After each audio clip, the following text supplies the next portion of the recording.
kjo sprovë që të godit, kjo vështirësi, nuk është e përhershme, është e përkohshme. Të ndërnozër, kur Allah xhallahu përmend begatitë e xhenetit, çka kanë me pas xhenetlit në xhenet, këta, e përmend në fund, khalidin fiha. Që kjo është e që jep kuptim këtë tjera ota. Që kjo khalidin fiha mos me kanë se shumë kënaq me përgëzimin me xhenet. Para me thonë kime pas kaq hapësire, kaq begatie, kaq mirësie, kaq pallate, kaq lehtësime, kaq nacia, ama 100 vjet. Tani kime dalë edhe çaja fund që kime dalë, aja që të kënaq krejt, lexoj, për xhenet thotë kur s'kime dalë, përjetësia e kënaqësisë apo. Në dunjë ka sprova, ka të lashë, ka kështu kalimtar ashtu. Kalan Allah. Është lehtësim, është vërtetësia. Lehtësim është. Ka me kaluar.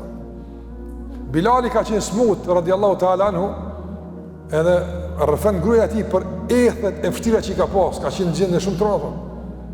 Mi po e ka ngushtuar vetveten, ja ka lehtësuar vetvetes dhimbën duke thonë gaden elqa an-nabiyya wa sahba. Nesër takoj pejgamberin shokët e tij. Në veç mi mshil syt edhe dolëm, shkum. Para e ka lehtësuar veten me domthon karakterin e përkohshëm të dunjos. S'ka kur të përhashëm të dunjos. S'ka kur gjë. Ne besimtarë edhe gëzimin e ka të kufizuar, por edhe dhimbjen edhe pikëllimin e ka të kufizuar. Kur gjë s'ka këtë diçka që i meriton krejt çelën me dhënë apo. Por ajo që është tek Allahu te barta xhenetin e tij. Atje po përjetësi, kënaqësi e vazhdueshme apo. Prandaj të ndozë edhe në dunjë apo. Kur des dikush, ku ngushëllimi jon apo? Ku ngushëllimi jon? Inna lillahi wa inna ilaihi raji'un. Te Allahu te jam te ka na më kthy.